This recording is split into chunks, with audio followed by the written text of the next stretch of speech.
Thousands of Palestinians rushed into an aid distribution center in Rafah on Tuesday, desperate for food after an almost 3-month-old Israeli blockade. The aid was being distributed by the U.S. and Israel-backed Gaza Humanitarian Foundation, or GHF. Large parts of a fence appeared to be torn down as people jostled their way onto the site. GHF said the number of people at one site was so great on Tuesday that its team had to temporarily pull back and allow people to, quote, take aid safely and dissipate to avoid casualties. The Israeli military said its troops fired warning shots in the area outside the compound and that control was reestablished. GHF said it began operations on Monday, but Palestinians appeared to have heeded warnings, including from Hamas, about biometric screening procedures employed at the foundation's aid distribution sites, and stayed away. On Tuesday, many seem to have dropped those concerns.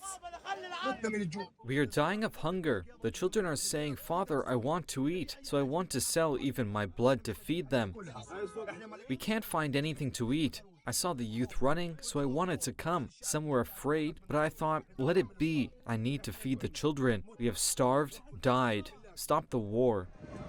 By late Tuesday afternoon, GHF said it had distributed about 8,000 food boxes, equivalent to about 462,000 meals. Israel and the GHF said, without providing evidence, that Hamas had tried to block civilians from reaching the aid distribution center. Hamas denied the accusation.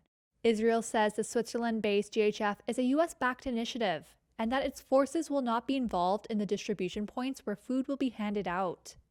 Humanitarian groups briefed on the foundation's plan say anyone accessing aid will have to submit to facial recognition technology.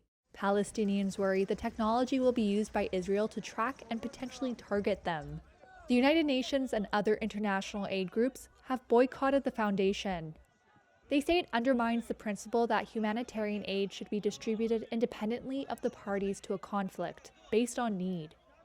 UN spokesperson Stéphane Dujarric called the situation heartbreaking. As the Secretary General noted last week, we and our partners have a detailed, principled, operationally sound plan supported by member states to get aid to desperate population.